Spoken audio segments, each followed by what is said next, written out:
안녕하세요. 해나입니다. 여러분은 처음 글을 읽기 시작했을 때를 기억하시나요? 처음 마음에 드는 책을 만났을 때 그 순간을 기억하세요? 책의 한 페이지를 처음으로 해독하고 뿌듯해했던 첫 경험, 그리고 한 페이지가 한 권의 책을 완독하는 것으로 이어지는 성취감. 그런데 이 첫 경험은 또 다른 책을 발견할 때 다시 시작됩니다. 그리고 그 다음 책으로 이어지죠. 책을 사랑하는 사람들은 이렇게 방대한 책의 세계를 탐험하며 나의 마음을 사로잡는 책을 계속 발견해 갑니다. 이런 게 바로 독서의 기쁨이죠. 오늘은 독서의 기쁨을 너무나 아름다운 문장으로 소개한 작은 파티 드레스를 소개하려 합니다.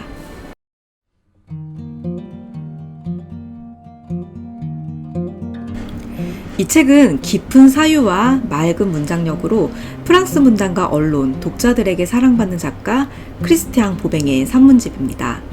독서와 글쓰기, 사랑과 시에 대한 이야기로 다루는 9개의 단편집인데요. 평범한 일상을 배경으로 굉장히 맑고 철학적인 사유를 담아내는 게 너무나 놀라웠습니다.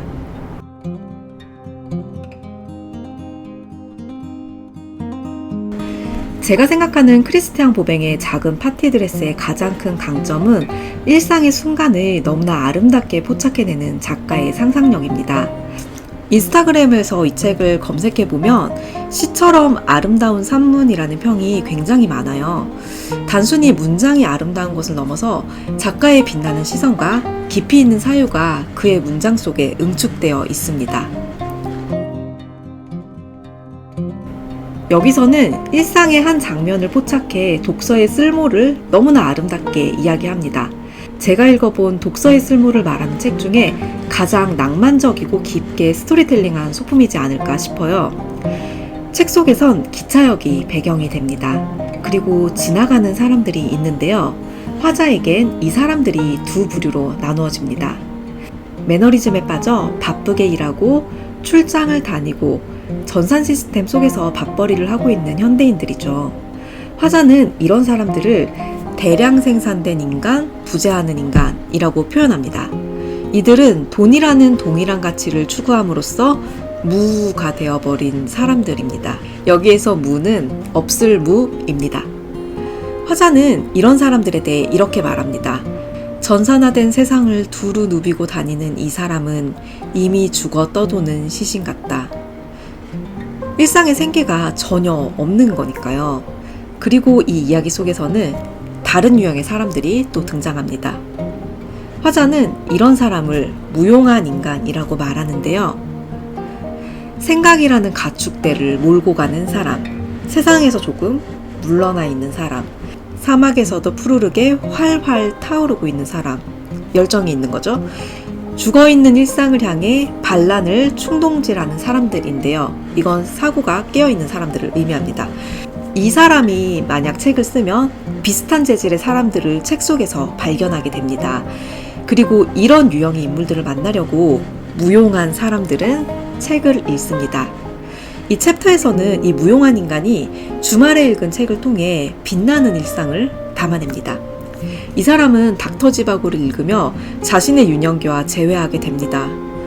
이 경험이 이 사람에겐 너무나 낭만적이고 풍부해서 그는 바로 일상으로 스위치 전환이 되지가 않아요. 이런 사람들에게 아까 다른 유형의 사람들, 전산화된 시스템 속에서 그 무료한 일상을 감당하며 밥벌이 하고 있는 그 사람들이 가지고 있었던 무료함이나 권태가 오긴 힘들죠. 세상도 당신도 막 시작하려고 한다. 당신은 꼼짝하지 않는다. 기차가 하나씩 출발하는 모습을 본다.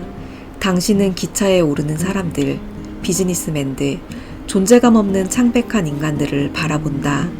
그들은 기차를 기다리며 이야기를 나눈다. 돈과 관련된 따분한 이야기다. 당신은 그들 바로 곁에 있지만 그들의 목소리는 들리지 않는다. 한 소리가 그것들을 집어삼킨다. 종이 위에서 사각대는 펜 소리.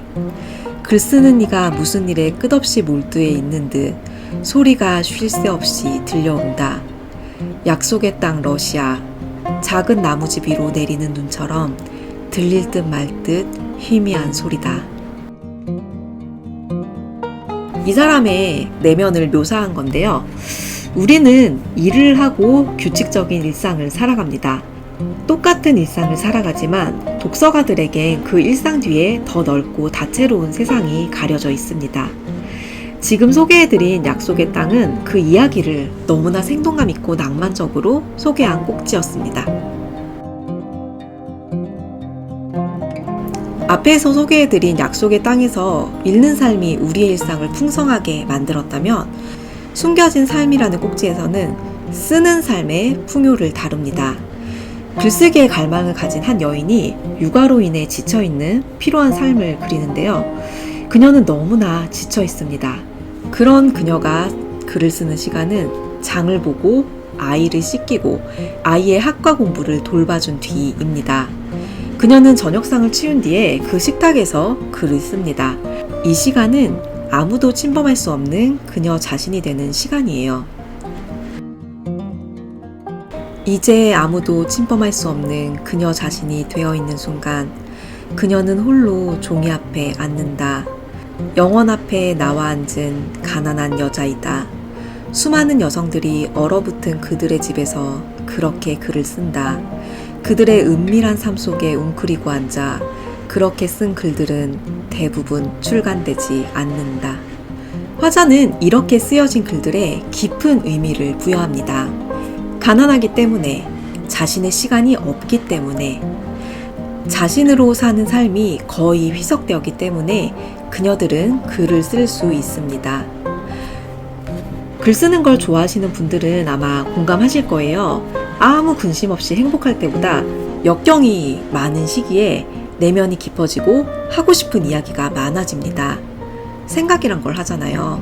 이 글 속의 여인들은 아내로서, 여자로서 사는 삶이 고단하기 때문에 빛나는 글을 쓸 수 있는 거죠. 그리고 그녀는 독서와 글쓰기를 통해 투명하고 깊은 세계를 탐험합니다. 이 부분을 너무나 깊은 문장으로 표현하고 있는데요. 제가 이 책에서 발견한 가장 멋진 문장이었어요. 내가 책을 읽는 건 고통이 제자리를 찾게 하려는 거예요. 이게 나중에 제가 리뷰 정리하고 나서 발견했는데 뒷면에 카피로도 써 있더라고요. 네, 너무 사람들의 생각이 비슷한 것 같아요. 진짜 되게 빛나는 문장이었습니다. 이 부분을 좀 더 상세하게 크리스티앙 보뱅의 언어로 읽어드릴게요.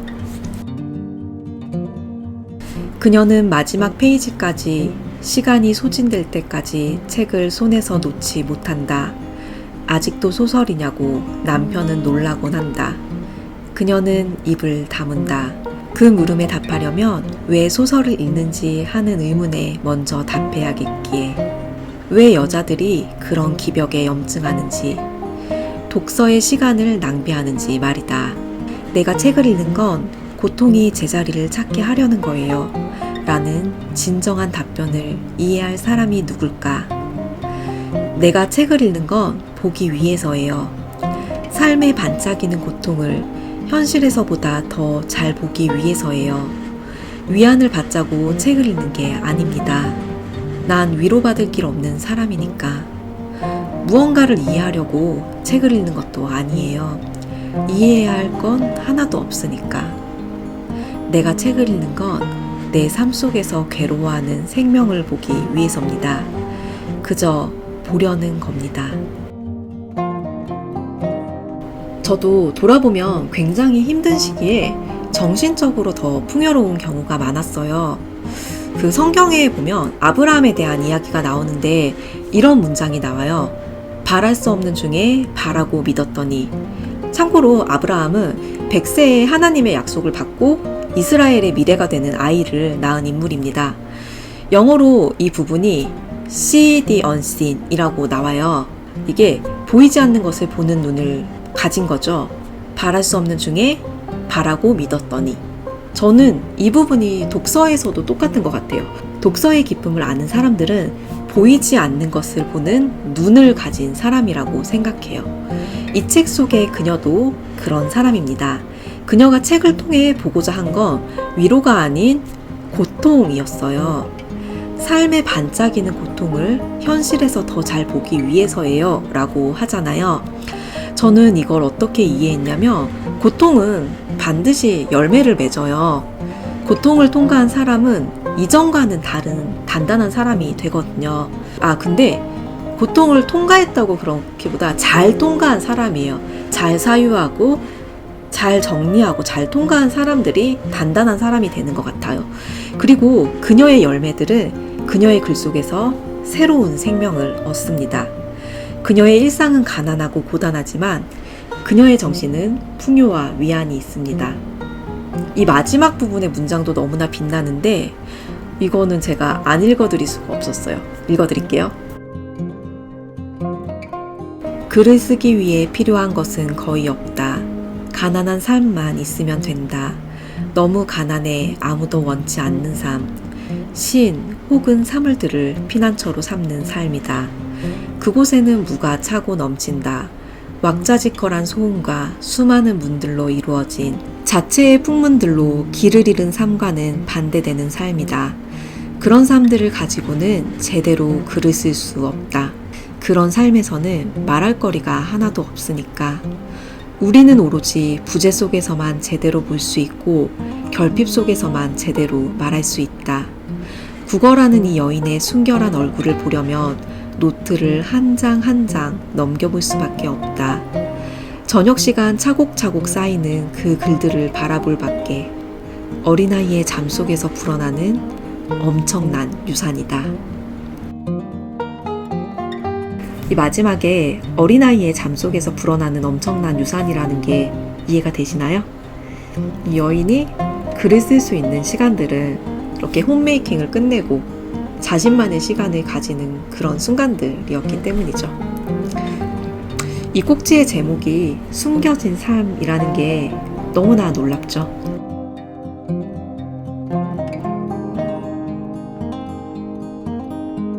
이 책 속에서 작가는 세밀하게 장면들을 그려줍니다. 영화처럼 시작되는 각 챕터의 도입부와 시처럼 아름다운 문장들로 끌고 가는 이야기는 저의 시선을 계속적으로 삶의 본질로 향하게 했습니다. 그래서 질문하지 않지만 진짜 좋은 질문들로 가득한 책이었어요.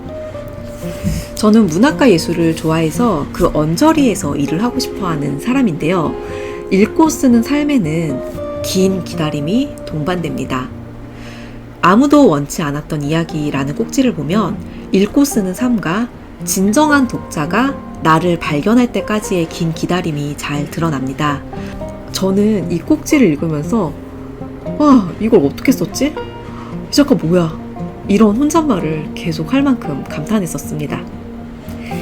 이 이야기는 주인공 당신의 일상에서 시작됩니다. 이 당신은 어느 나라의 작가 혹은 편집자인지 모르겠고 아이를 돌보는 튜터인지 아니면 부모인지도 명확하지 않아요. 그리고 5년 동안 묵혀져 있던 원고가 등장합니다. 그녀는 모처럼 아이들로부터 해방되어 고독을 벗삼아 기분 좋은 휴식을 취하다가 우연히 이 원고를 집어듭니다. 5년 동안 묵혀 있었던 원고죠. 이 원고는 한자 한자 모조리 베꼈어야 할 만큼 아름답고 빨리 들어가는 흡입력이 있습니다. 이 원고가 어디서 왔냐면 어떤 사람이 이 원고를 이 당신이라고 나오는 그 사람에게 보내거든요. 이 이야기는 조금 뒤에 나옵니다. 이 사람이 책을 펼쳤을 때 그 원고 속의 이야기로 다시 들어갑니다. 이 속에 어떤 이야기가 펼쳐지냐면 한 여인이 사랑하는 사람으로부터 버림받게 돼요. 여기서 시작합니다. 그는 칠흑처럼 어두운 헌신의 숲속으로 그녀를 데려가 거기에 버려둔 채 가버립니다. 나쁘죠?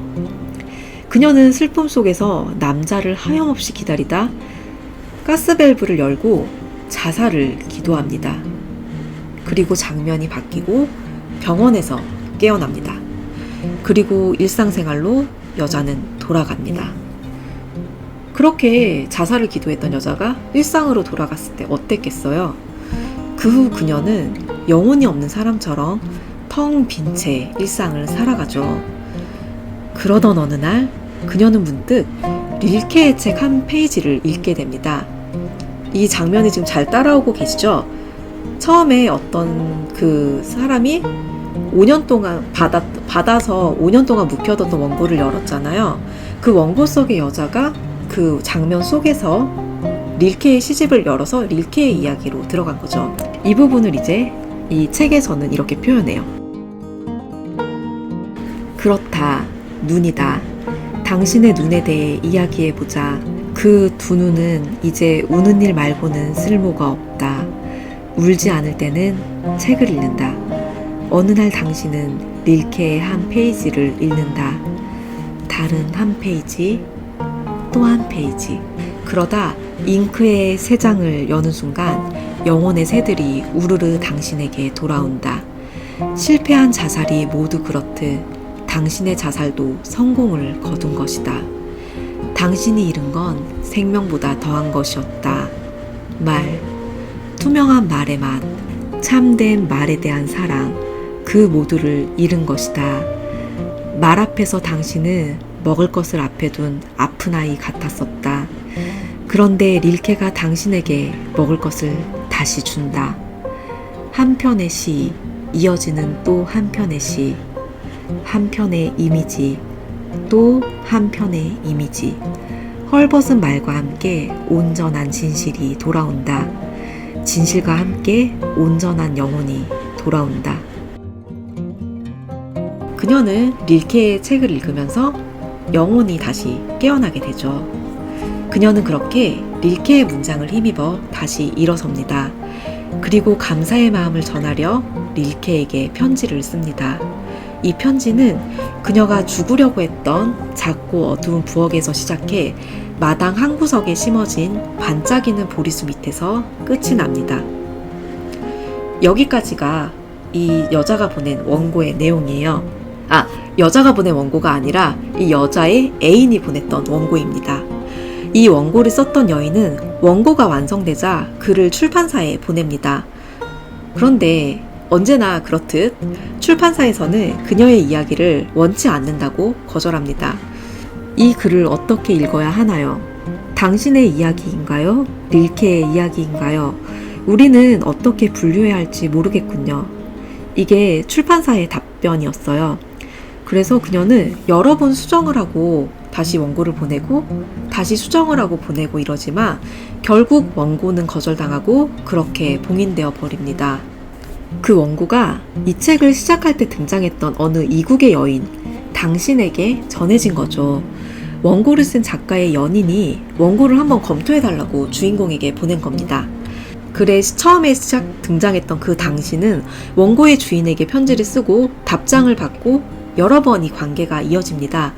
그 사이에서 원고는 계속 생명력을 유지하고 있어요. 그리고 어느 날 그녀는 자신의 책이 받아들여졌다는 소식을 당신에게 전합니다. 책은 먼 나라 독일에서 그녀가 성장한 땅이 아닌 이국에서 그녀가 평소 경외심을 품어온 언어로 출판된 거라고 하죠. 참 인생은 살아볼만 하죠. 결국 기다리며 발견되고 말았습니다. 이 원고가.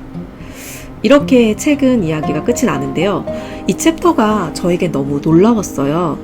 책장을 열고 들어가며 그 속에 또 하나의 책이 이어지고 또 버림받고 생기를 잃었던 여인의 이야기로 그렇게 이어지잖아요. 그런데 그 이야기 속에서 여인은 또 책을 펼치고 릴케의 책을 통해 생기와 활력을 회복합니다. 이렇게 책장을 열면 또 한 권의 책이 등장하고 그 속에 책장을 열면 또 한 권의 책이 등장하며 세 개의 세상이 등장하는데 이 세 개의 세상 속에서 인물들은 모두 비슷한 경험을 하고 있죠. 바로 어떤 글을 만나고 영혼이 깨어나고 새로운 시각과 활기를 가지게 되는 거죠. 어느 날 그녀는 자신의 책이 받아들여졌다는 소식을 당신에게 전한다. 먼 나라 독일에서 그녀가 성장한 땅이 아닌 땅에서 그녀가 평소에 경외심을 품어온 언어로 출판될 거라는. 어느 날 당신은 무명 테이블보에 손을 갖다 대고 구김살을 펴려다 문득 환히 빛나는 그녀의 모습을 선명히 떠올린다. 평범하게 그지없는 이 동작, 구김살을 모두 제거해 더 넉넉하고 유기적인 삶으로 돌아오는 일. 넉넉하고 유기적이며 아늑한 삶으로 말이다. 당신은 테이블보에 말없이 손바닥을 올려둔 채 한참을 꼼짝도 하지 않는다. 손가락과 무명천 사이에 더없이 귀중한 보물을 둔 채로 투명해지도록 불타오른 영혼, 아무도 원치 않았던 하나의 이야기를 둔 채로. 아름답죠? 저는 이 챕터를 읽으며 지속 가능한 글쓰기에 대한 용기를 얻었어요. 제가 요즘 계속 강의를 하고 있는데 글쓰기를 계속 할 수 있는 힘에 대한 메시지를 준비하면서 내가 좋아하는 글을 쓰는 것이라는 메시지를 담았어요. 인정받기 위한 글은 반응에 대한 눈치를 봐야 하지만 반응이 없더라도 내 글을 내가 좋아할 수 있다면 저는 계속 글을 쓸 수 있겠더라고요. 이 꼭지 속에 나오는 중요한 원고는 자신의 변화를 기반으로 썼고 누군가를 휘몰아치게 하고 마음을 뛰게 하는 힘이 있지만 계속 거절되다가 5년 동안이나 묵혀집니다. 하지만 어느 출판사에서 이 글이 발견되고요. 이 글의 주인공인 당신에게도 큰 울림을 가진 채 발견되죠. 이 챕터의 제목은 아무도 원치 않았던 이야기인데요. 그 이야기가 결국 어떤 이야기였나요? 이 속에 글을 읽는 마음과 글을 쓰는 마음, 그리고 작가로서 글이 발견되기를 기다리는 마음이 담겨 있다는 게 너무 놀라웠습니다.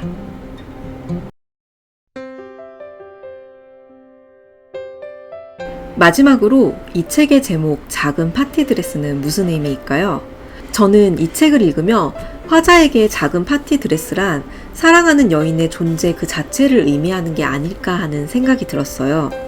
전혀 외설적이지 않은 방식으로 여인이 아무것도 입지 않은 모습을 묘사하고 그리고 그녀에게서 하얀 작은 파티 드레스를 보았다고 표현하거든요. 사랑하는 이가 알몸으로 걸어가는 모습이 보인다. 그녀는 흰 드레스를 입었다 라고요. 이 책을 통해 일상과 글쓰기, 독서와 사람에 대해 풍성하게 사유할 수 있는데요. 가장 아름다운 이야기는 모름지기, 사랑이죠. 진지하고 순도 높은 사랑에는 불순물이 없다고 생각해요. 그런 마음으로 어떤 사람의 영혼을 발견한다는 건 굉장히 특별하고 아름다운 경험인데요. 화자가 사랑하는 그녀를 묘사한 부분을 읽어드리며 마무리하겠습니다. 내 고독의 물방앗간에 당신은 새벽처럼 들어와 불길처럼 나아갔다.